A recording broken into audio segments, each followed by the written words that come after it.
Govinda ki jai.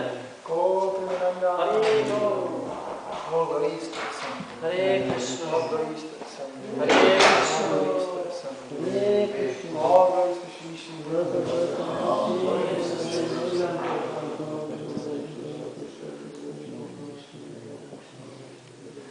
Namo Vishnu Hare Krishna.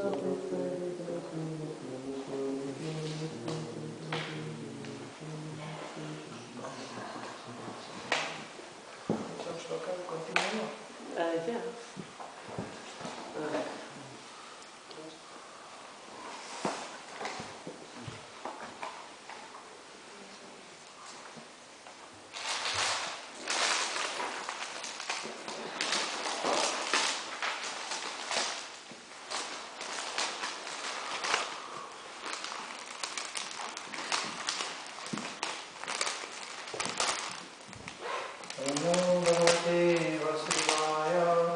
Namo Bhagavate Vasudevaya.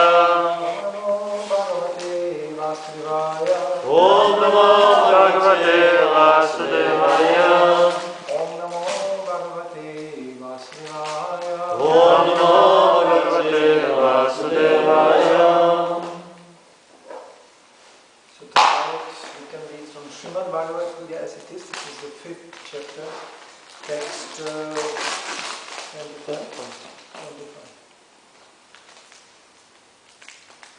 Labhante Brahmanirvanam Vrishayakshinakalmasaha Chinadhaihayatatmana Sarvabhuta Hite Rataha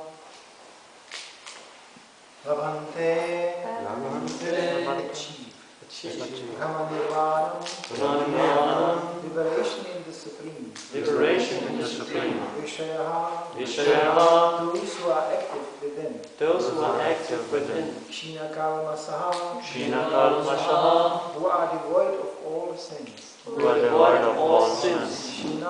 Vishina Having torn off. Having torn off. Dvaidaha Duality.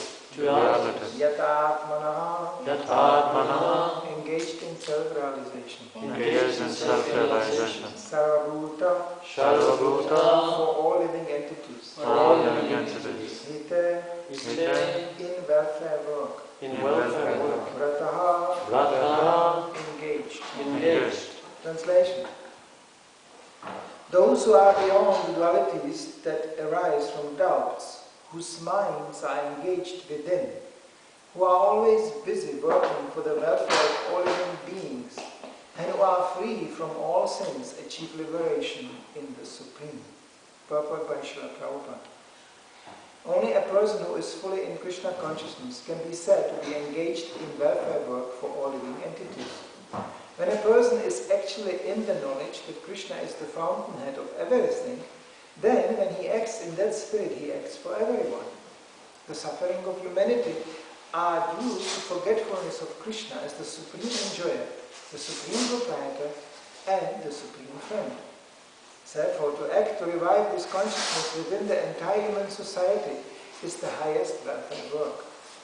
One cannot be engaged in such a first-class welfare work without being liberated in the Supreme. A Krishna-conscious person has no doubt about the supremacy of Krishna. He has no doubt because he is completely freed from all sins. This is the state of divine love. A person engaged only in ministering to the physical welfare of human society cannot effectually help anyone. Temporary relief of the external body and the mind is not satisfactory. The real cause of one's difficulties in the hard struggle for life may be found in one's forgetfulness of his relationship with the Supreme Lord. When a man is fully conscious of his relationship with Krishna, he is actually a liberated soul. Also, he may be in the material tabernacle.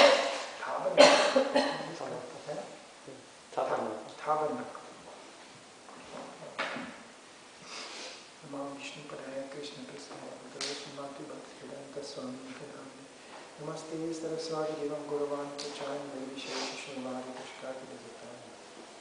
Those who are beyond the dualities that arise from doubts, whose minds are engaged within, who are always busy working for the welfare of all living beings, and who are free from all sins, achieve liberation in the Supreme.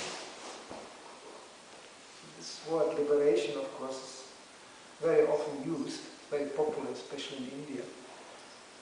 Those who are knowledgeable, actually, that we have to be liberated. Here in the West, it's such a dense darkness about spiritual issues that nobody even discusses liberation, neither of the personal or impersonal kind.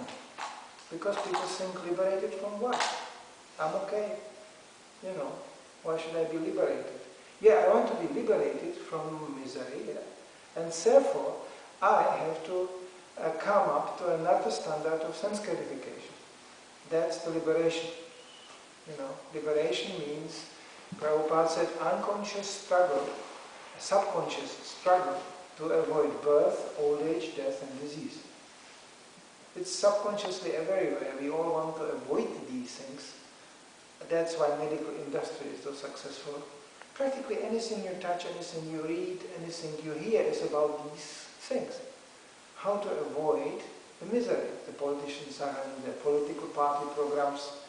The scientists are researching in this direction. Even the artists are dreaming up their world. The entertainment industry is simply meant to lift us up into the dream world, out of this present misery. Or even making movies and writing literature, which is even more miserable as our own existence. So we still end up feeling better, actually. It's not so bad as it's in that movie or in that book. So people even develop some kind of masochistic taste for misery, because they even develop a taste for this. That actually, it's good to look ugly. It's good to look depressed. It's good to look miserable. It's a taste. Yeah. There are certain countries even famous for this. That everybody likes to look miserable, and they think this is nice. And then everybody tries their ways around the fact that we are all exposed to the same thing. Birth, old age, death and disease. And ultimately, permanent misery. Even now, here, everything, miserable. Adibhutik, adiatmik, adidevik. It's all either one or two or three at once in action. Unavoidable. Practically everywhere, every minute of our lives, there is some anxiety. Everywhere is an anxiety. Where will somebody drive into my car? Where will somebody steal something from me? Where will the real misery come? Look at him, he's already miserable like anything. When will I end up like this? Oh, I am in love, but I hope it doesn't stop, because it does stop, isn't it? And oh, this beautiful woman, I want to be with her, but so do 20 others. So, oh, that's a problem, And can I trust this woman? Can I trust this man? I don't know. The last one was cheating me like anything. Everybody is like constantly on the move in anxiety, trying to secure their existence, which is unsecurable. It's not possible. We are all hanging on a very thin thread, which on a certain point will simply break, and then we are leaving this body. That's all. In the meanwhile, we try all small to convince each other. It's like hypnotizing almost each other into the concept that it's fine, it's fine. Are you fine? I'm fine. Yes, we're all fine here. It's all fine. But here actually Krishna writes what really means to be fine, liberated.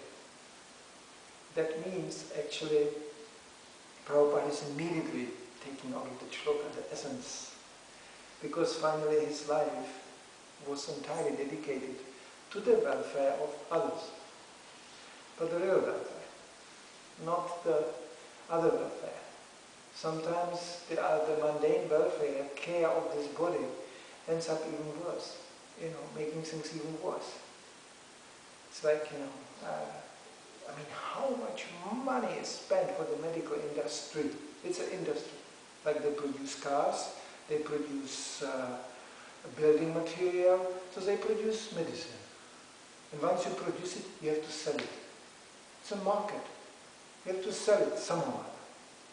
So you pump on the people constantly this idea, this pill, that, vitamin pill, that thing, buy it. You will get relieved. Relieved from what? From misery.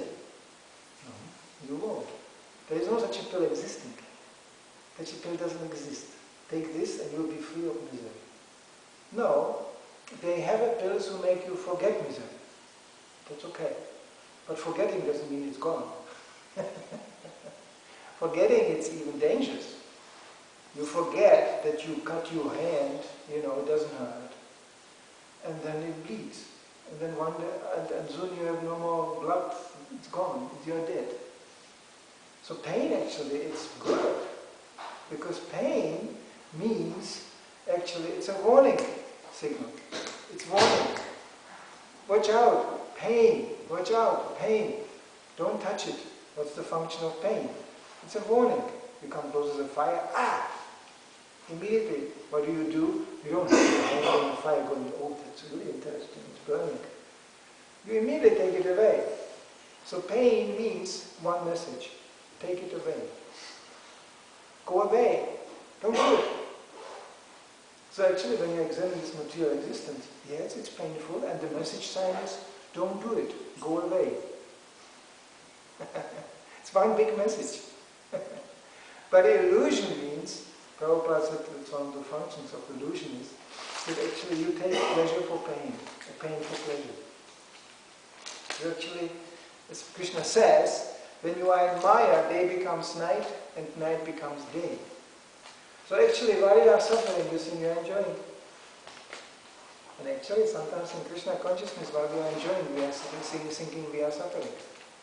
We think such an austerity, so painful, it's so difficult. But look at other people, it's not that painful. They go, oh, getting up in the morning, eh? But look, they stand in a bus station there early in the morning, At least we stand in a temple room. They stand in a bus station, freezing,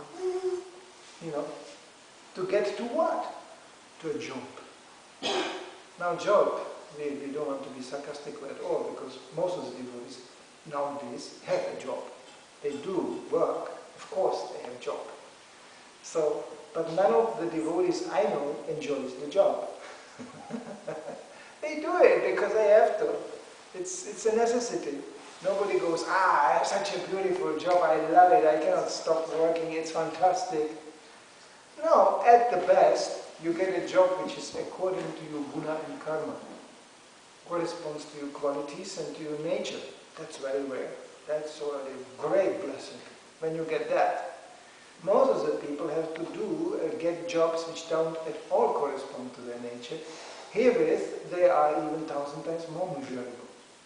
Because you have to even do what you really don't want to do. In a Vedic society, at least if people had to work and had a job, everybody had a job, and that, it's a rule, everybody must have a job, then at least they had a job which corresponded to their nature, which is easy actually. The one who wanted to fight, he was fighting. The one who wanted to make business, he was making business. The one who liked hard work, he was working hard. The one who wanted to be intellectually active, he was intellectually active, and in this way everybody became very productive. Now people are not so productive because they do job or get job simply because of money. And they force you to do this. The cost of living is so high that you must get some job. And even you hate the job, the only consideration while getting the job is how much do they give you at the end of the month. That's the only consideration. And for this people become extremely miserable. So miserable that most of the money is spent for intoxication to forget the misery from the job. It's very simple. Prabhupada, I just heard a lecture today, he just said, they moved the innocent people, the industrialists, from the country into the cities by offering them big salaries. It's true. Yes, proportionally to what the farmer had to work for, hard work on the farm. What he got by the end of the day was basically just the basic living necessities. In a city, they convinced them, no, you will have all the fancy fun, You can go to cinema, you can have your techno, gizmos, the toys, you can fill up your whole apartment with screens, flat plasma, screens, and you can just watch and enjoy and have fun. And then Prabhupada says, yes, and then the rice costs, I don't know what the price he mentioned, but some, for Indian circumstances, astronomical number. You know, yeah. So he said the same rice you would work on the land to get. Yeah. Yes, you get more salary in a city, but then the rice is very expensive. You end up doing the same. You work like nuts just to get the food. You think you are working like nuts on the land to get the food, well, you will end up with the same thing in a city. It's just much more horrible. Much more ghastly. I mean, sorry, I post this on the internet, these recordings. But I have to say quite openly, Copenhagen is not very exciting town. Not really. It's like a flat sink. You drive in, full of bricks, no color on the walls practically. It's just bricks, bricks, bricks, bricks, you know. It looks like from 1850, most of the streets. Or let's say at best, the 60s never stopped, you know, yeah. Yeah, some shops are a little bit like almost from India. They hang out the goods on the street, you know, on the strings. They offer their goods. And between you have people biking around who look somehow happy because they just don't expect anything else. Simple living, simple thinking. You know, everybody is just satisfied with a very mediocre Sanskrit education. Okay, that's all. Not very exciting atmosphere, I have to say. You know, it's like, you know, it's like the rhythm of the town is corresponding to the exciting life of a pensioner who sits on a bench in a park feeding the pigeons. You know, that's exactly the kind of speak you have there. You know, whereby if you go to other towns, like, you know, big cities, very big cities, you know, you have this passion, you have this monstrous greed in the air, which makes Copenhagen, I have to say, more peaceful, because you don't feel that intense greed, faster, more, get it, blinking, you know, this reclam, every advertisement, everywhere. You go on Piccadilly Circus in London, you know, they're driving around and around and around and that, you know, just get it faster. Tons of people, they are falling from the pavements, always pushing each other. If you would act like this in Copenhagen, people would say you are mad. In Copenhagen, they are sitting on a bike and they go blink, blink. You know, this is actually, I have to say, you know, it gives some proportionally spoken, quite a peaceful town. You know, yeah. But I don't want to be too specific because some people always get upset. But actually, wherever you go in the material world, it doesn't matter. It's the same thing. It's a loss of consciousness of what our constitutional position is. Loss of consciousness what the real meaning of liberation is. Therefore, Krishna himself proclaims, especially at the end of Bhagavad Gita, that those who are actually broadcasting this message to others, they are most dear to me. Prabhupada said, this, like yesterday I quote, this is real love. People speak about love this and you love that, but the real love is, then you go out and broadcast the glories of the person you love. You know, let's say, even a dog, who cares? So you go out and broadcast the glories of your dog. This is a symptom of love, actually. You know, look how nice, you know, how nice race and beautiful qualities, and you know, it's all about qualities. It's about pastimes, qualities, you know, potency. You know, if you find somebody who is most beautiful, most powerful, most renounced, most knowledgeable, most influential, most rich, that's a real person to verify. Well, that's Krishna. That's Krishna. And that's when one finds this out, a real symptom of love is that you want to tell everybody, this is a great person. This is great. You know, and this is actually a real love. Not like, I love you, I don't care what you do, I don't care what you want, I don't care what you say, you know, but I love you. What kind of love is this? Prabhupada criticized Christianity like that. Oh Jesus, they love you. But what you say, not so much inspired. What you do, he speculates since 100 years, because, we don't really know so much. And what you want us to do, me? No, you be quiet. You love us, we love you, and be quiet. And just to make sure you are quiet, we nailed you on a cross. So you don't preach to us too much, because the people who are nailed on a cross don't preach. Whereby our concept of an acharya is, of a good spiritual teacher, is he's alive. There's a living relationship. And relationship brings immediate obligation. There's immediate obligation. If I love you, well, I have to consider what you want, and I have to consider what you say to me, and what your message to me is, and we have to interrelate. That's love. Love, Prabhupada said, actually the real word in Sanskrit for love is rasa. It's an active relationship, not something passive. Oh, I love you, it's like a picture. I love the picture on the wall. No, a real love is that you strive to actually please that person. And Krishna is very pleased when others go out and go to glory. So, then the other points made here also as well. Such a person who is beyond the dualities which arise from doubts. That's a big issue to speak about, because doubt means mental platform. As soon as you are identifying yourself with the mind, then the doubt arises. Doubt comes immediately as the mind becomes prominent. Because mind works on two principles, sankalpa and vikalpa. It accepts and rejects, accepts, rejects. So it's a little bit like ping pong, and you end up being that ping pong ball. Just, shall I? Maybe I shall not. Could I? No, maybe I could not.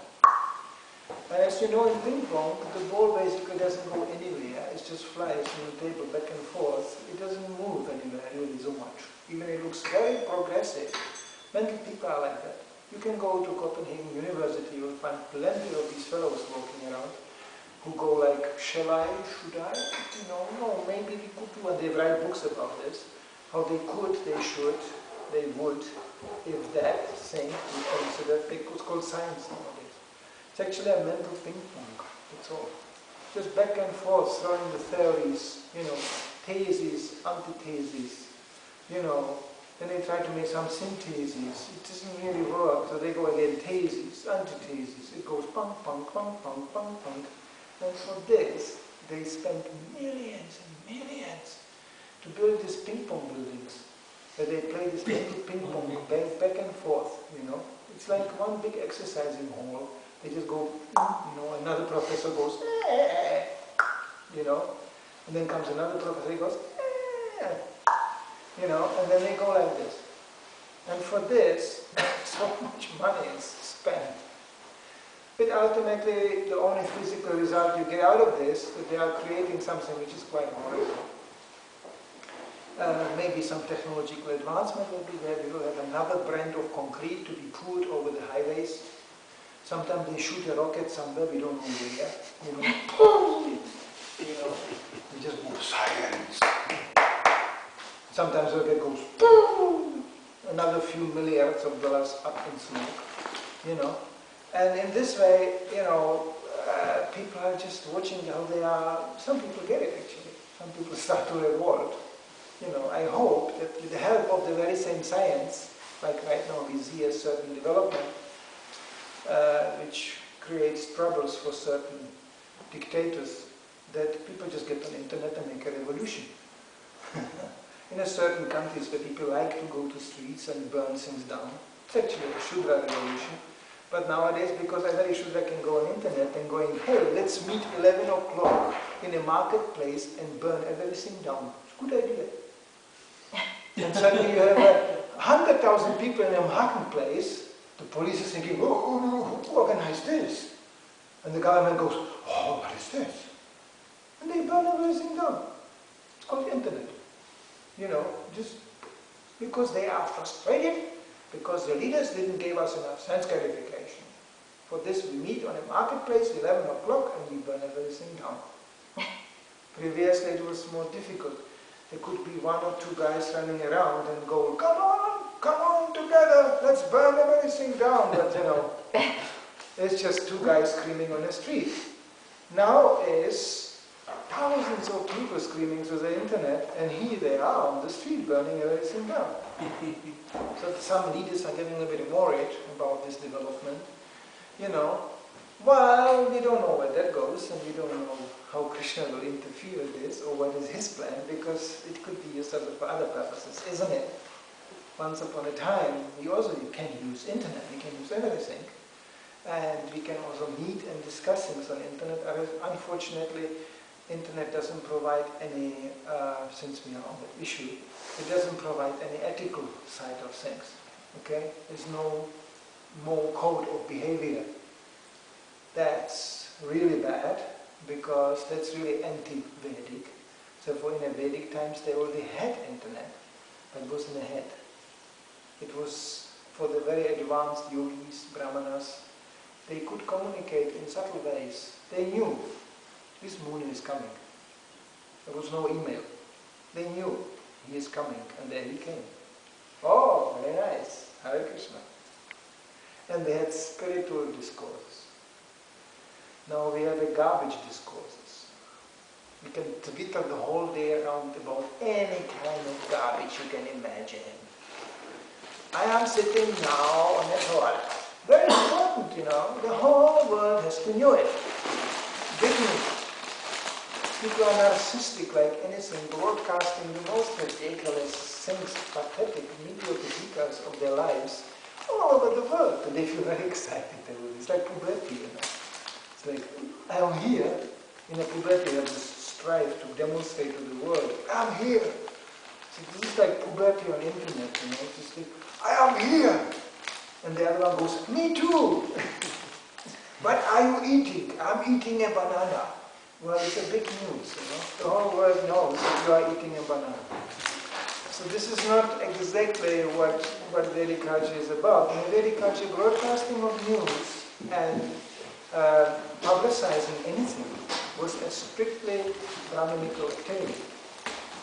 Kshatriyas could also communicate, exchange of information, okay, but otherwise only Brahmanas could go out and broadcast something, write manifestos and give big speeches to people. It was only Brahminical activity.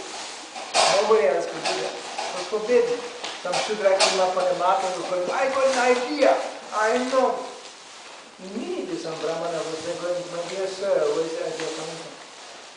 What is your idea? Well, I thought last night, it was already finished. They said, well, sorry, we don't care what you thought last night. It's not important. Why, it's not important. It's just important to me. Well, then okay, then keep it for yourself. When it's important to you, keep it for yourself. Don't make advertisement. But of course now so much confusion is there because anybody can broadcast anything. No, we are not for censorship. Censorship is another thing, it's an artificial way. But there should be a natural censorship by intelligence. You know, the society should be dominated by intelligence, by brain, not by somebody's need to show himself in public. You know, that's a vanity, that's narcissism. It's not needed. It creates only a very unpalatable vibration in the air. You know, and this is basically what cities are about. You know, you feel in a city, living in a city means like being constantly insulted. Because somebody will tell you all the time something. There's advertising. You go on the street and there's a big sign, buy this, smoke this, you know, look at this. You know, it's like you're constantly abused by some images you don't want to be. You don't need this. And you don't want it, and it creates agitation all the time. Whereby, therefore, the people resort, it's called holiday, they resort to countryside. You know, like I am right now sitting since 3 weeks, entirely empty countryside. Especially winter time is not really much happening. It's just birds, some birds coming around, sometimes some rabbit. There is trees naked standing there. They don't do anything. They don't say anything. And from a distance you could see sometimes a horse passing by. That's all. So you could say nobody is really doing much propaganda here. The horses, they don't make propaganda. We are the horses movement, Follow us. The birds, they do their business. Everybody has their thing to do. Nobody is making propaganda. Please become a horse, or become a crow, or become a rabbit. No, they just do their thing. Now you can say it's animals. Yes, they are animals. But they are not obstructing nature's laws. Humans do. And that's where the agitation comes from. The more we agitate laws of nature, the more we are obstinately obstructing or opposing Krishna's laws, the more we will end up being agitated. It's a very simple rule. The more we are agitating Krishna's rules and laws, the more we become agitated. So when people speak about peace, or like freedom of doubt, that actually brings peace. Freedom of doubt brings peace. So that peace can be only achieved in knowledge. Sometimes people, it's democracy. Actually, democracy means that you love to create doubt. As soon as somebody says something, well, it could be different, isn't it? Well, let's hear the other side. And that's one of the major things why there are problems with us, because we say there is no other side. As Krishna said. And we can tell you many things how he said it. But there's so much variety in Krishna consciousness on that level. But he said it, that's it. Yeah, but where's the anti-Krishna? Where's the other one? In the Krishna, the other opposing Krishna, they must have a discussion here. You must vote on this. No, there's no vote. Oh, this is fanatism. This is really fanatical. How can you accept Krishna's opinion so unconditionally? Our answer is very simple, because it works. Try it. Did you try it? No, I don't accept this. That's fanatism. You didn't even try it and you're already rejecting it. That's fanatism. No, just put it on the floor. This is really fanatic. Yeah? Yeah? How can you reject something you don't know what it is? That's fanatical. And regarding the democratic propaganda, well, we have our differences. Because we have to be democratic by all means. Now that doesn't sound very democratic. If you are democratic, you should consider all, No! We don't accept people who don't accept democracy. Well, it's not democratic. No, you are fascist. I don't like fascism at all. I just try to mention that it's not very democratic. Like they say, we have to be free. That's what I say. Then the next question is, what is freedom? Well, I will tell you what freedom is. Well, that's not freedom. That's not democratic either. After they say, in our democracy you have 25 parties to choose from. Yeah, okay, I can choose. But let me investigate, what do the 25 parties say? Or is there some other political program besides eating, sleeping, mating and defending? It's only 4 points, It's only 4 points on a party program. Do they have something else? Show me. Show me how.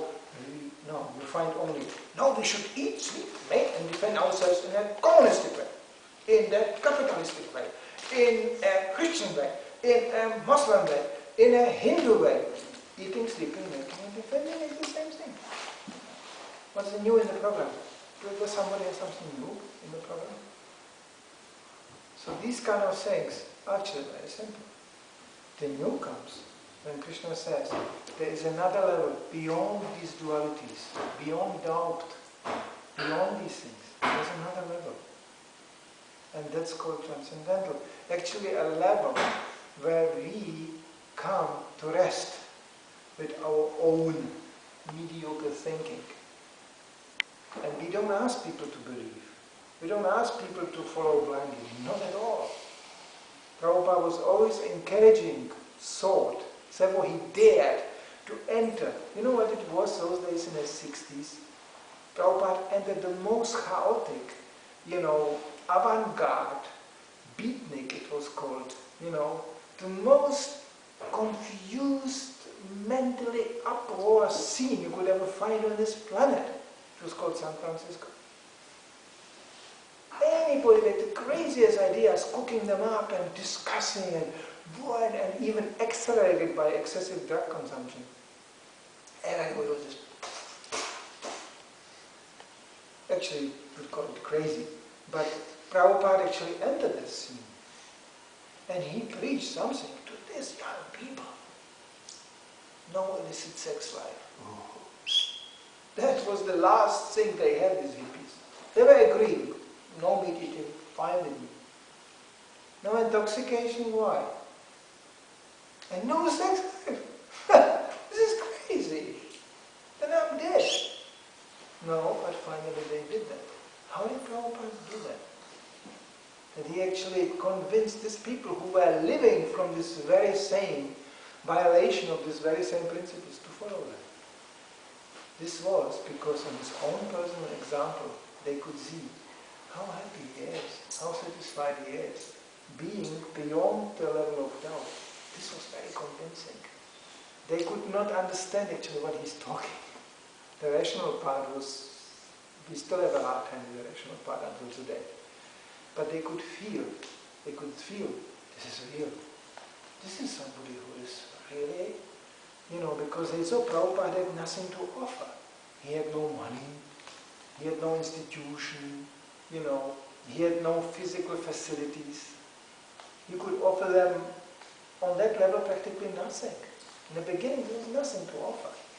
Prabhupada was barely getting some little boga to cook some prasadam for them and serve them. He was cooking and serving them prasadam. And they could understand, this is wow. This is actually the first preaching came from prasadam. The philosophy came much later. First of all, just eating and then dancing. They liked it. Oh, because all the hippies like dancing, And then they start to more and more hear by this chanting and understand more and more what Prabhupada was actually speaking about. What to speak, and then came Bhagavad Gita. This came actually a little bit later on. In the beginning, the preaching was very simple. And it's always like that, until today. Most of the people come because of these things, because they see devotees being happy, they see prasadam is very special, they get impressed by the atmosphere, by the kindness of the devotees. This is actually by the well-wishing attitude. This is becoming more and more rare. Where do you find these things? Very special. So such a person, he is beyond the dualities which arise from doubts, and who are engaged within. Within means, actually, Prabhupada called it manishana. Actually, a devotee is thoughtful. Actually, when we give a lots of time, we don't know that. When we give a lots of time in Krishna consciousness to an inner soul, sounds a little bit like Maya language. They always speak about the inner inside, but they never define it really. What is the inside? But we know what within means. Within means thinking, feeling, and desiring for Krishna and for our well-being as a spiritual soul. Because we distinguish in Krishna consciousness between within and without in that sense that we know that this body is external. So this body has its needs, okay, but devotee is active within. So active within that sometimes the bodily needs don't concern him so much. Actually, especially brahmacharis and how they are living, that would bring anybody who is living without, not within, it would make him mad to live like this. Sorry, but you go here in a brahmachari ashram for many people, it's a storage room. This is not a room to live in. This is storage room. This is where kamis would put vacuum cleaners and, and broomsticks and something like that. And your privacy, in that sense, because for kamis is very important, privacy. But the privacy is practically non-existent. It can be reduced to your sleeping bag. When you pull it over your head, then you are private. Something like that. That's the only privacy you can get. And don't be sure it even will go that far, because in the morning somebody can step on you on the way to the shower, and and you'll be woken up in your sleeping bag. So, how can someone live like this? Year after year, with no sense of privacy like that. Kamis, they must have it. Therefore they have all these little holes everywhere. And even you can go with little lights, the curtains, they go, they go. And they sit there, at home. So nice. I'm at home. Everybody has his own kitchen, own shower, own TV, own room, and I'm at home. But then what? Then they go, actually I'm alone at home. Nobody here. Therefore, as soon as they come home, they have to look TV. Even they really don't like all the time what's in the TV, but it's something happening. Something is moving there. Something is happening, because in my life is nothing moving. I'm alone. I'm a lonely guy sitting in a little flat somewhere in Copenhagen. And, and nobody cares, nobody sees. You get used to this almost. Okay. Sometimes they team up, like two. It's called marriage. And they are alone too, And then for a while they get fired out. I'm not alone anymore. Yeah, well, actually I am alone. And again they look at TV. Because they think these people in TV are not alone. But this is all entirely illusory world. That's the beauty when you come to India. That alone is entirely different. It's like the minimum of privacy people enjoy there. The minimum of concern for privacy in India is just shocking for Western people. It's like I remember in Connaught circles in Delhi, you come in a shop and you want to buy some, once upon a time I was there buying some sari. Okay, you go in a shop and they go, yeah, we have this, that's okay, but you have to speak to the boss. And I go, okay, can I speak to the boss? Yeah, he's taking rest. It was in the middle of the day. I was going, oh really? Okay, I will wait. No, he's almost ready. And then I realized the boss was lying next to me. He was just lying there on some kind of bench with each other and just the boss. So 2 minutes later he rose, and just took the chair and was going, yes, can I help you? That was the boss. So this is for Western people shocking.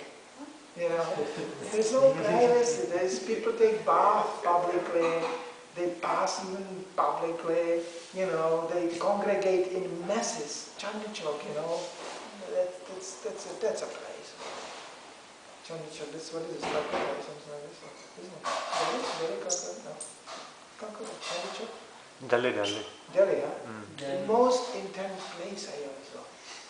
How you can package so many people in a street like this, with rickshaws and everything going on. You have rickshaws practically driving over each other, and everybody just pushing, like, you end up just, somebody just pushing you all the time. And you go, and you have to push too, because you don't get anywhere, so you keep on pushing. Like this. And you look, who is going to flip out? Who is going to be angry? Nobody. They are big smile, Just push it. You do it in Copenhagen, they will kill you. Fortunately, there is so much space here, nobody even gets the idea to push somebody. How can you push somebody? No. Now this is all a reflection of piety. actually this is all still a culture which reflects Hello? a certain type of piety. Why piety? Because people don't have so much claim for their own privacy, because they know, or they were raised in a culture which actually was raising them to the consciousness that first of all everything is temporary, and then second of all everybody has a right and place to be. You know, it's all God's place. So why should I, claim some space here, which is first of all temporary, to be taken away from me anyway. And second of all, it's God's place, so it can be also occupied by somebody. If you look, Prabhupada said, in the history of India, the whole history demonstrates this. India was invaded so many times now. And sometimes there was resistance, but not so much. The general people, when India got invaded, they were just, somebody came. And they knew he will leave again. And he did. You know, there was heavy invasions in India. Well, what? The Muslims came, they left. The British came, they left. And at the end, you have the same farmer sitting there on this land and going, doing his rice, and there was, and there were so many people, trying to become the owners of India. Well, where are they today? They're all gone. So this is like, this is Krishna consciousness actually, to understand nothing belongs to me, really. I'm just given a certain opportunity to be here for a while. And, and so do the others. Prabhupada was not hesitating to object to customs. He compared custom officers to dogs all the time. So they come to a border and they go, wow, wow, wow, wow, what are you doing here? What is the purpose of your visit? Prabhupada actually was not hesitant. He was he got a few times, abused by the custom. And he obviously didn't like it. He said, this is not Krishna conscious. Of course, in a world where everybody is non-Krishna conscious, you must do these things. You must defend yourself, you must create borders, you must have a defense, you must have spies, you must have a secret service, you must have all these things, because it's a world of deceit, of cheaters and cheated. And all the time you have to work with this. People learn to understand this is life. No, this is not life. This is absurd. From Krishna conscious point of view, this is absurd. When everything belongs to God, why should I just struggle with this? Why should I always claim and always, mine and yours, all the time this concept is introduced. Mine and yours. This is yours. This is Danish clouds. And when the Danish clouds go over the, over the water, then there are Swedish clouds, And then, especially I'm living now in Skåne, it's like, Skåne is, you see sometimes the Swedish flag hanging out, sometimes the Danish flag hanging out of the window. They're a bit confused, I think, still. Because it used to be actually, Denmark used to belong to Sweden, or I don't know, it's just, it was one, and then now it's not, who cares? Who cares? This flag hanging out business, everybody, everywhere you go, you have the same idiotic principle to put the flags out. What I have to do with that flag? Flag. Everybody waving the flag. What is the flag doing for you? It's not even, cannot be used even as a blanket. But everybody has a flag. Really violently convinced, we are the Swedes. We have our sport team here. We are, Sweden against Denmark. Our boys, your boys. Of course, half of the boys are probably from Istanbul, and the other comes from Africa, and he comes from everywhere. It's absurd. Okay? Like the German football team, half of it comes from Turkey, and another one comes from Nigeria, and they're all Germans. We are Germans.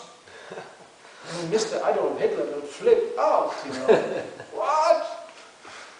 This is the ultimate defeat of his teaching of racism, It's absurd. He's absurd, they're absurd, it's all absurd.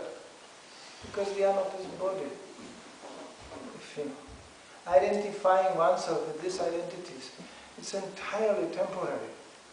And it can be even materially proven. How many people have all kinds of identities, this, I could use myself, I can show you, I have all kinds of identifications, I can show you, I'm born in that country, grew up in that country, lived in that country, now I'm back in that country, and I was in between in that country. What do you think that I can pull out on paper? From my birth certificate up to my Swedish driving license, it's just all absurd. You can choose who is me. Fortunately, I know who is me, otherwise I would be confused. Yeah. So I would end up being really very confused if I would think I am belonging to this or belonging to that. Of course, there is national karma belonging to that body. People don't act the same way. No. There's a certain modes which dominate the actions of that particular people living in that country. But essentially with us as the spiritual soul, it has nothing to do with that. And that we demonstrate in Krishna consciousness. What do I do in Denmark? I don't know. I don't know. I just don't know. I could be tomorrow in Norway and day after in Croatia. I don't care. It's the same devotees there. Same saying who chant Hare Krishna. Yeah. In Croatia, in these Balkan countries, maybe you remember there was a very violent dispute. Who is Croatian? Who is Serbian? Now they split even more. Now it's Montenegro, Then there is Bosnia. Then there is Herzegovina. Then there is this. And they keep on splitting. But once upon a time they were actually, not so long time ago, under Tito or this ruler, they were one country. So everybody was with everybody, more or less. Just imagine, having sex and having children, it got all kind of mixed up on the way. No, they still insist, we are the Bosnians, we are the Serbians. Of course the grandfather was from here and the grandmother from there, and anyway, we don't really know, but we are this. And everybody, again, the flags hanging out. Again, hanging out flags. Everybody. And over there, people are potentially quite, they have a potential to reach out for some instrument called Kalashnikov, and they know how to use it. For what? Again, the glories of India is, if you would apply the same logic to India, they would kill each other in 1 minute. It's so many different races living there, so many different people. And sometimes politicians, they try to steer up the conflict. But I would say that relatively very minor success, still, until today.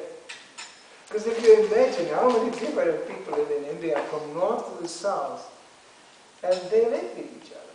They do, actually. This is all still symptoms of Krishna consciousness. Even it's highly covered, but still it's still there. The level of tolerance is incredible. If you would do the same thing with Europeans, you will end up having a war. And it's still there. Still lingering in the air. You come with a German car to France, there's a certain areas you will have a flat tires overnight. You will have your wipers on the car bent because of the German number plate. Yeah, it's not that easy. In English, they have their humorous comments on the French, and of course on the Germans. The Germans, they are still in this mood. Export. They are exporting, the export champions.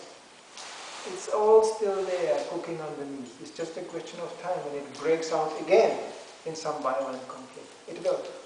It must. If people don't become more Krishna conscious. Therefore, it's stated here, those who broadcast Krishna consciousness, they are the biggest violations. That's actually the real formula for this. And therefore, you go around, it's practical. We are the practical example of this. We are coming from everywhere. Once in in Sweden, on a Swedish farm, we had I don't know, it was something like 18 nations. together working on that project. It was unbelievable. I mean, you had Russian devotees working with Swedish devotees. It's a very different mood. It's a very different nature, you know. Yeah. Those days Yugoslavian devotees, and then there were some Germans, and then there was this, and then there was that. Very different. It was not easy. I have to say it was not easy. Because we do have our individual natures coming from this body, and it creates sometimes a problem to the degree we are not Krishna conscious. Yeah. So this is there, and anybody who is managing will take this into consideration also. Of course. Because even Prabhupada was managing like this. He was managing like this. He knew exactly when he met somebody, this devotee is qualified for this. And that devotee can do that. He knew it. Prabhupada even made his choice to start preaching in the West on this basis. He said, all my Gaudaris went preaching to England. I could have done that. I could have started my preaching going from India to England and preaching in England. I chose America. Why? Prabhupada was very intelligent. He knew very little about America actually.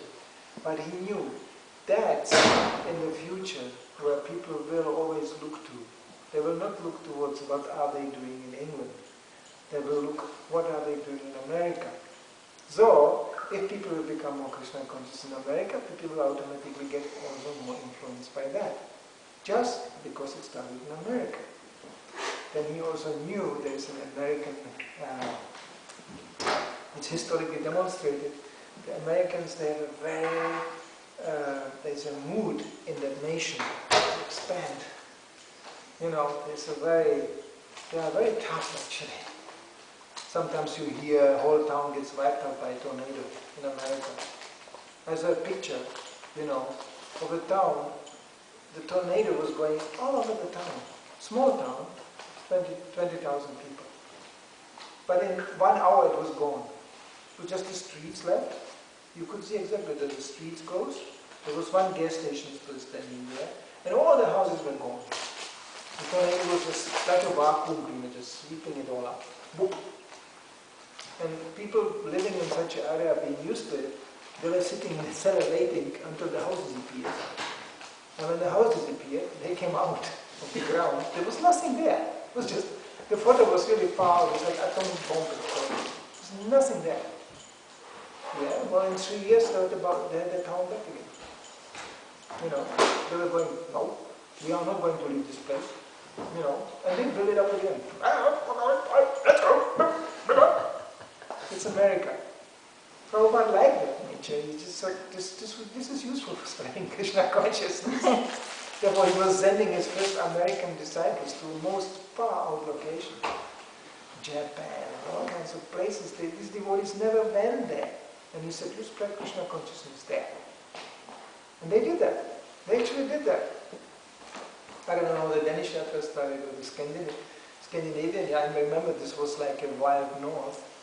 I came first time I was definitely driving over this through Denmark. There was no Danish yatra. There was not one devotee in this country. I drove through this country, I was driving to Norway. I passed through Denmark and then drove around Sweden coast. There was not one Swedish devotee either. I just passed by to Norway for a certain purpose. It was a little bit underground operation to collect some money for Germany, for the German yatra. And there was not a devotee in Norway either. But there were lots of people with lots of money there, which we very much appreciated. So we collected something in Norway and drove back to Germany. But there was nothing here. So, you know, and there was just the first devotees coming up. I don't know, every yatra has its own history where it started, you know. But Prabhupada sent his American disciples over with this same idea, being trained. You do good to others. Because that's what he did. You do good to others. And these devotees were there, sometimes you could say very irrational enthusiasm, went to these places and started to preach. It wasn't so easy. I remember devotees coming up in cities, in a country they never saw before, going out of the train station starting to cry because they just didn't know what they should. They didn't know even know where they will sleep the very same night. The beginning of the preaching. No, everywhere you go, there are some established places. It wasn't like this. There was nothing. The devotees got out of the train and they didn't know where will I sleep tonight.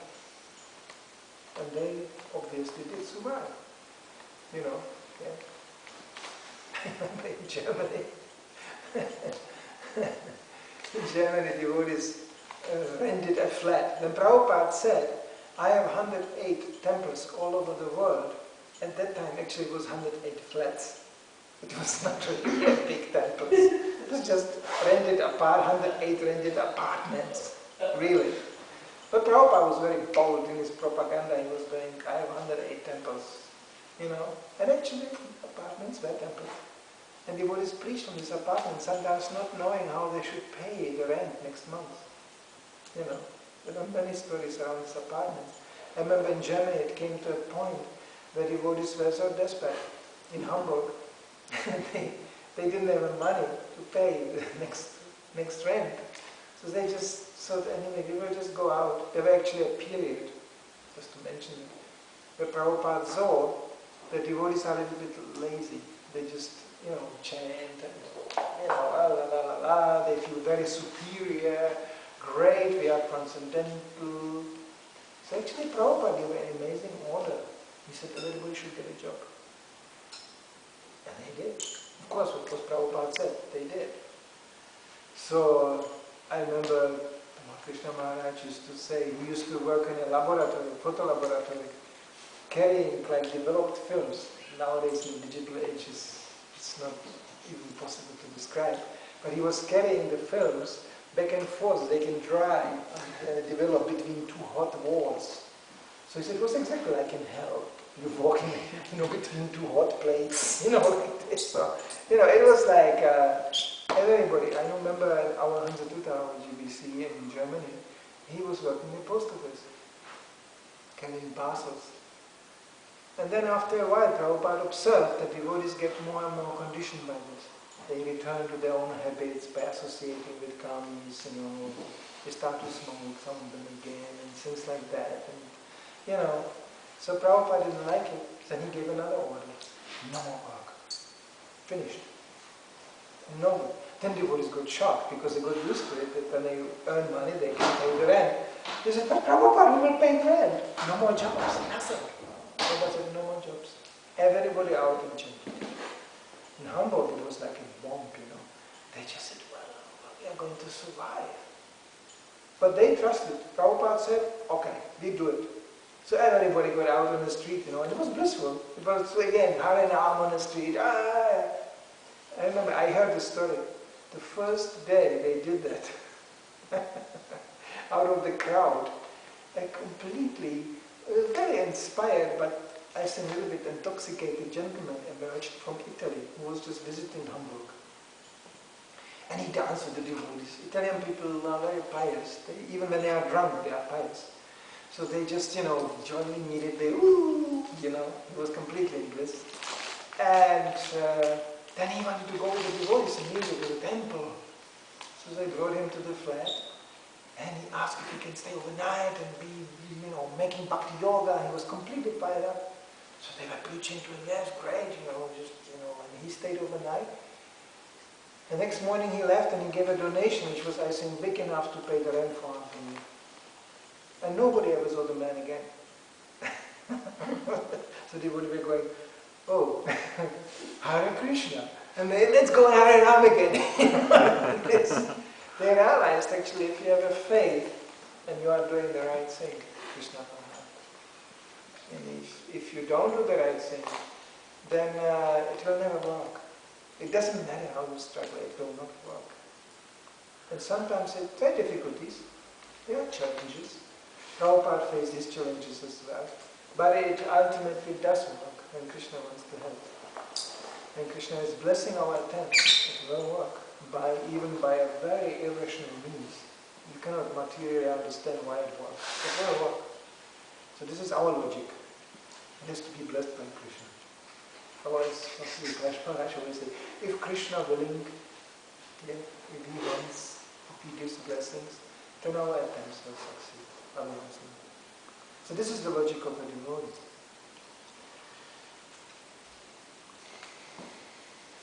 And then the last point made in this shloka is, devotees who are free from all sins achieve liberation in the Supreme. I just heard yesterday Prabhupada said, this is quite necessary to be freed from sinful reactions. Because if you are caught up by sinful reactions, they will give you so much hard time, you cannot concentrate on, on actually, like example, working for the welfare of others.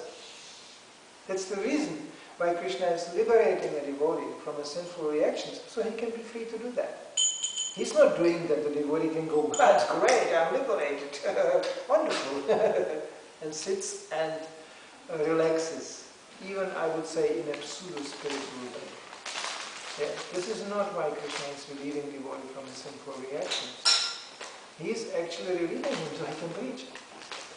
So he can actually, because if we are a bunch of miserable people who are beaten down by our sinful reactions, how can we preach? Who's going to believe such a thing? Who will see such a miserable crew, I'm suffering here, I come, oh. But I'm chanting, I'm trying, who's going to join us?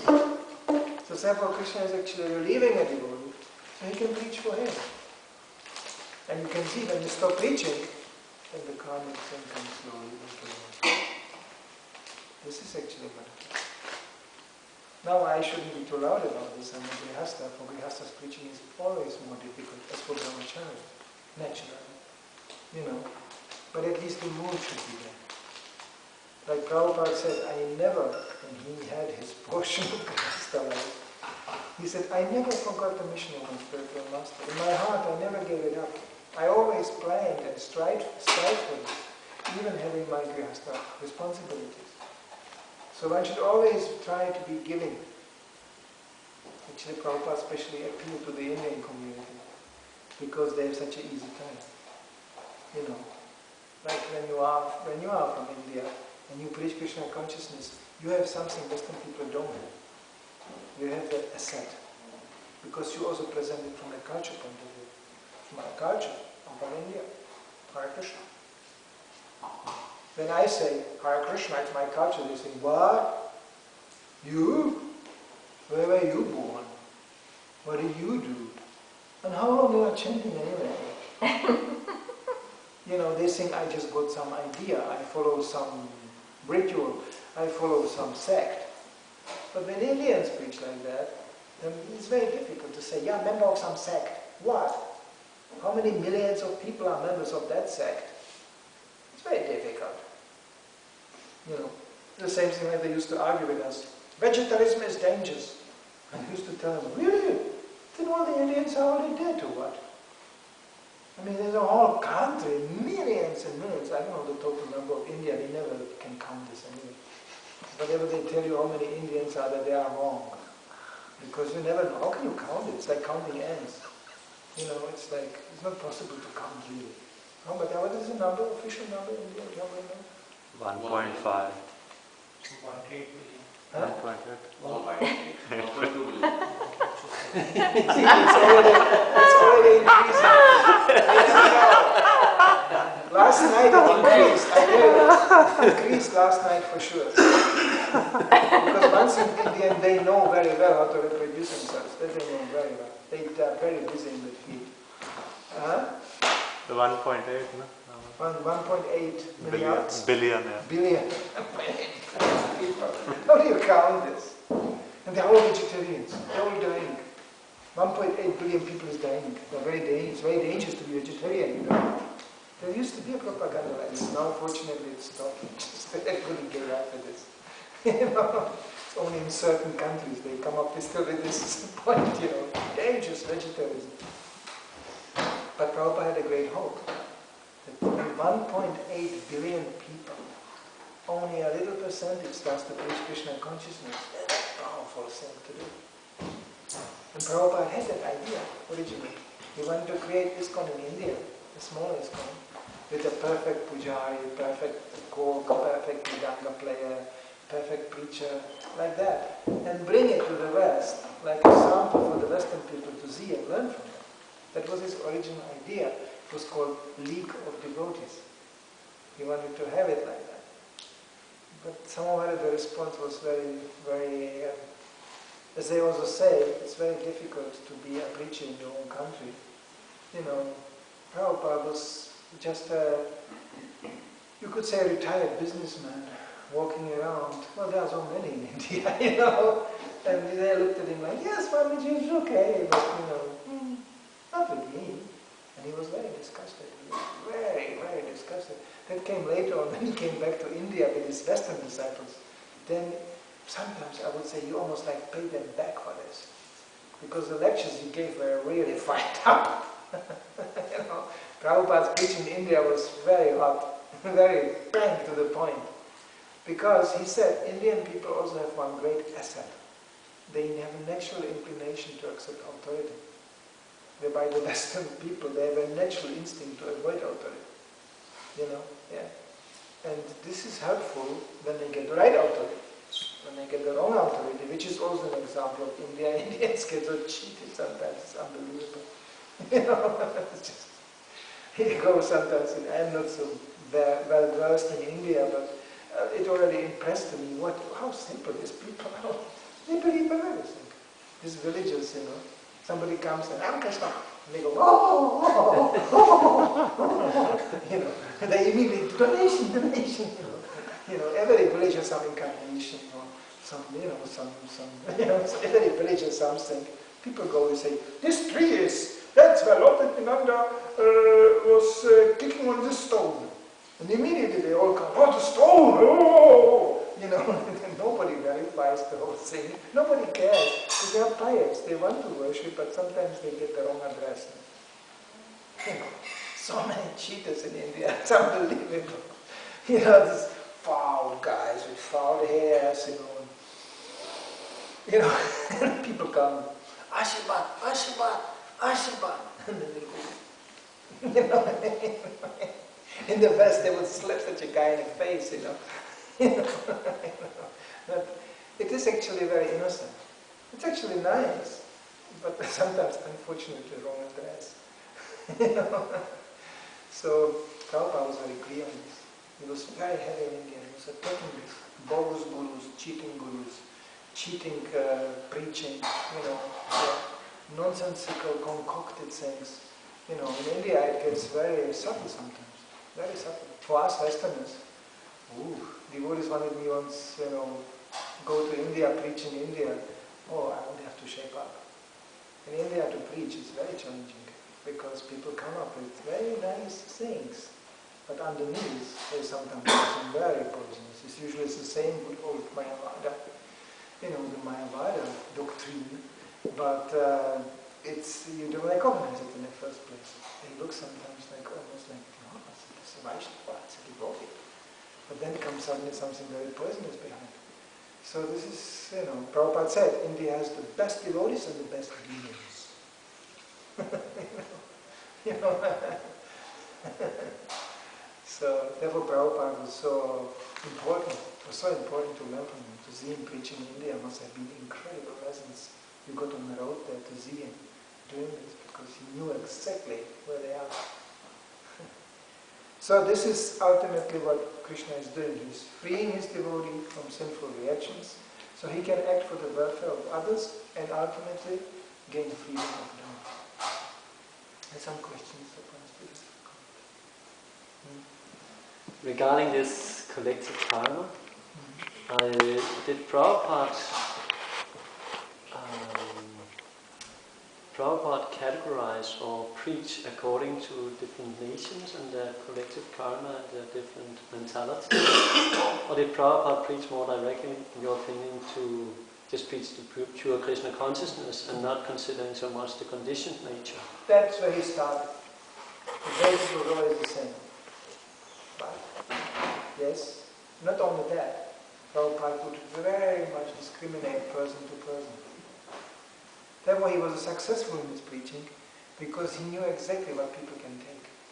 And also, He was entirely non-envious, pure.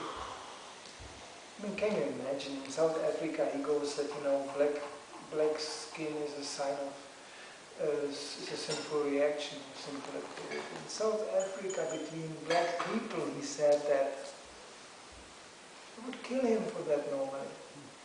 They were applauding. Very nice. Thank you for the information. Because he was saying it in such a non-envious way. Simply quoting Shastra.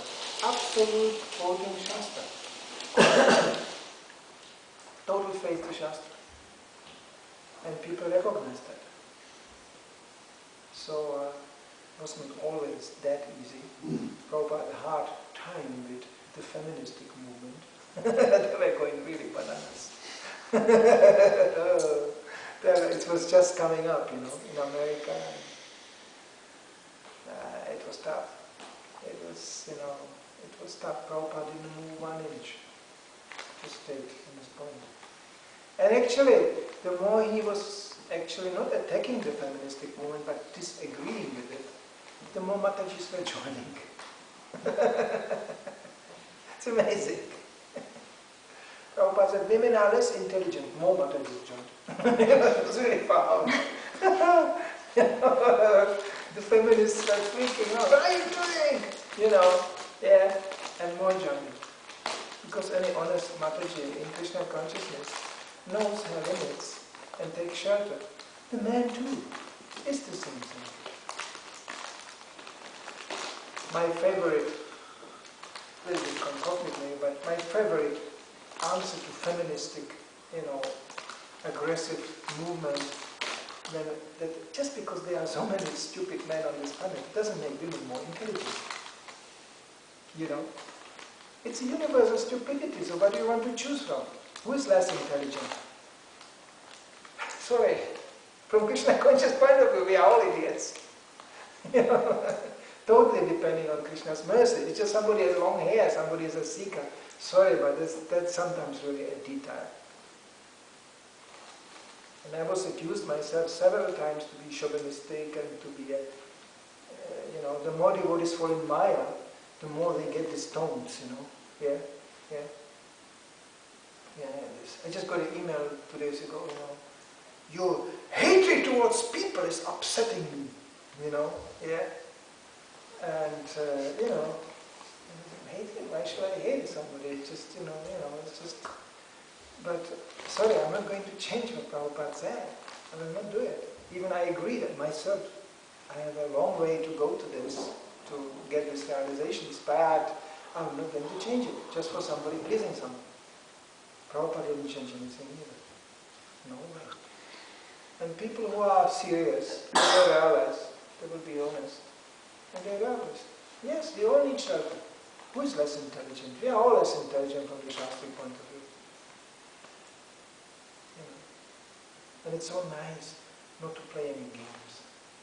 Like the game, who is more intelligent?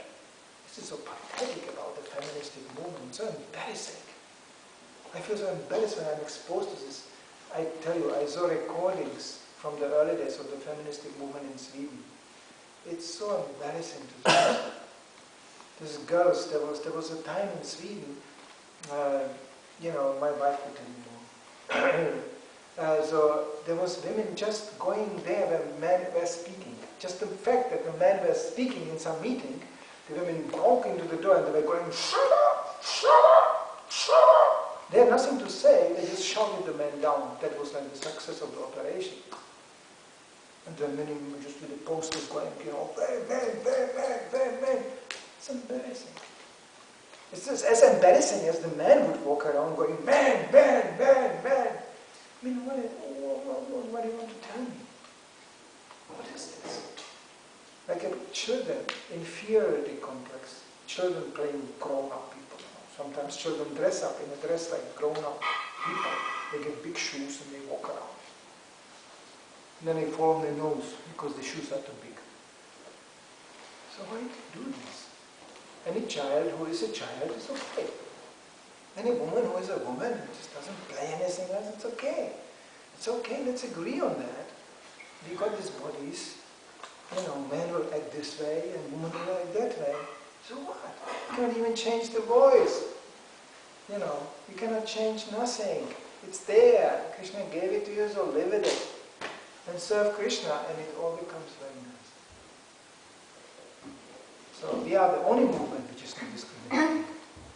We are the only non-narcissistic movement. Because we are saying, you are not this body at all. That's the real non-narcissistic movement. All other movements say, no, this body is better as this body. Or all the bodies are the same in one. Really? Come on. Really? Well, let's examine it medically. Shall we now to have a medical examination if the men and women are same? Are you nuts? Are you crazy? Are you talking to anybody? Prabhupada gave a very example. He said, then the man should also get babies. The same. You should just change. Sometimes man, sometimes a woman. And what a job it is to get a baby. I tell you quite frankly, I was very close to it. I didn't get the baby. My wife got. Well, I became quite respectful down the road. As a man, you will take this. This is a job. It's a hard job to get babies. Of course, the Maya is so kind and they are so covered. They say, "Oh, it's nice. It's nice." But in essence, it's a really hard job. A birth, it's devastating. It's very close, birth and death. It's very close. Sometimes they both don't survive, It's a heavy job. And that's just the beginning. It's nothing. Then after that, I can give you the whole line out what motherhood means, but I don't want to frustrate any ladies. Actually, there's no need, because they will get babies anyway. Because somehow they are made to for that purpose. But the birth is just the beginning. Then it starts. You have for few years somebody eating you, vocabulary, eating you alive. He will suck on you, he will eat you, he will make noise, he doesn't allow you to sleep. He will walk in your way, you have to watch, you have to be constant in anxiety. Where's the baby? Where's the baby? All the time. You expose man to this treatment, he will freak out, and they do freak out. They do freak out. They run away, they get even divorced. They cannot take this, it's too much. Therefore, in a Vedic society, there was an arrangement for it, but that's too big subject matter again. There was actually never really so much mixing up that the man had to run around with the baby so much. They don't belong even in that category. They're just fools. What do you do with this? But for women, it's completely natural. Even small girls know how to do this. They are so given to them. So it's obviously written on a wall who should do what, how it should be. Krishna wrote it all on the wall. That's how it should be. But we ignore these signs. And we concoct our own ideas, and then the whole place becomes so disturbed. The only thing we do in Krishna consciousness, actually, we try to understand how things should be. How Krishna designed them. And the more we understand them, the more peaceful we are. And as soon we try to be somebody we are not, as soon we are trying to do something we cannot do, this time we are in trouble. It says that this women listen till like that. Yet today we read about Devahuti, Kadavamuni, and that story, and it is obvious that we have many more renunciants, male in our movement, but like my mother was telling me that there are many more men who get manicure, like go to the beauty shop, actually today than women, and the way also men are abusing women today, it seems like just so I was going even so far, I would even go so far to say, I'm even not so sure nowadays who is a man, who is a woman. I get confused sometimes. Because sometimes the women, they act like men, in a real way. And the men, they act like, it's like this whole feminism, okay? If you mention something on our line, from our philosophy, very often happens the men get upset, not the women. What? You're insulting all women!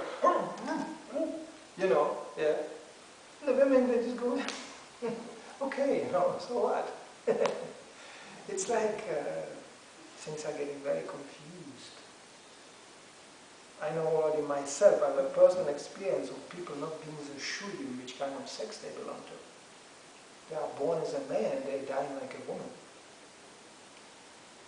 I was very close exposed to such an association in the last, let's say, 5 years. I'm speaking about devotees. It's like, you think, why do they go through this struggle? What a confused karma is this? You can completely forget to mention we are not this body, okay? That's completely irrelevant. Because they struggle with this dilemma, am I a man body or a woman body? It's bizarre. But these are the days. We because this is called Vana Shankara actually. This is actually technically spoken like this because we are sometimes children born under very confused circumstances already. And that determines also the quality of the child. So it's a very important, essential point which nobody is teaching nowadays. You don't learn this in school, neither from your parents, that the time the child is conceived is the crucial time for the future of the child. What you get after, it's only the result. And this whole talk that children are formed by the society, of course they are influenced, naturally, of course. But the essential quality is the right way in the beginning, at the birth. You can see it in Bhagavatam, Maharaj Parikshit was born, they were already reading out his activities, what he will do.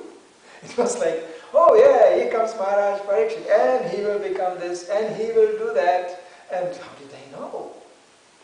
Because that quality is already there in the child. I have a child, 12 years old daughter.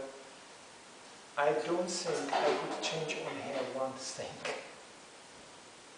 I saw her always as a guest coming, who is just kind of developing in front of me. It's a special guest, it's not somebody who is leaving so easily. And she has certain qualities, and that's it. It's just, I didn't create these qualities. She just came with these qualities. I can only deal with them.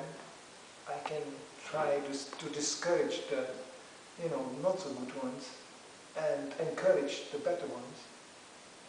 So far I consider myself purely lucky, but I don't want to give you, on internet, my daughter's, psychoanalytical profile.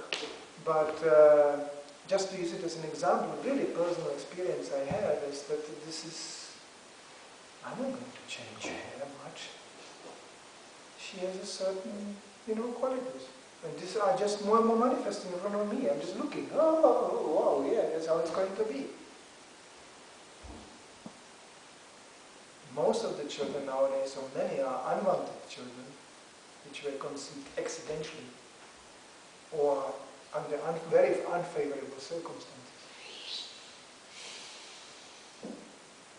Very unfavorable circumstances. Where the parents, according to the consciousness of the parents, birds of the same feather flock together. That fits even to the point of conception. So according to your consciousness, at the time of conception, that's the child you get.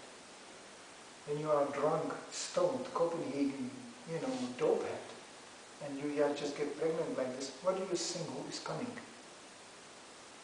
How do you think? Who do you invite to come? Hey, hello, come here.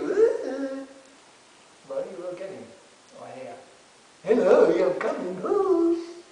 And then they wonder, oh, such a difficult child. And they have these monstrous institutions to reform the children and work with the problem. Oh, he's 10 years old, he killed his grandmother. How could this happen? They don't have even laws for this, what's nowadays happening sometimes. It never happened before. How can a 10 years old child kill his grandmother? Oh, surprise. No, it's not surprise. That's what you got flying in. And we have it even described in Bhagavad. This in the special times where you get the special ones coming in. by the blessing of Lord Shiva. You know, he has a whole army of these guys, you know, who look for body, for gross body to take birth. So when you have sex on that particular time, in that particular circumstance, there is a new candidate here. They come, you know, and then you get the little one, the little boy coming. He will already bite the nurse in a finger in a hospital. One shouldn't be too humorous about this, it's really pathetic. That's actually the basic root where the social problems come from. You know, all these far old things. Now, we cannot say that there is a rule to this ultimately. It depends on Krishna's mercy. I know nice devotees who have got quite difficult children, not to mention the word horrible. And they were really trying, and they were really, you ultimately really depend on Krishna's mercy. You cannot control these things whatsoever. You can only try. Therefore, we have a certain way how to conceive children, we have a certain rules for that. But ultimately, the essence of the whole thing is the type of consciousness.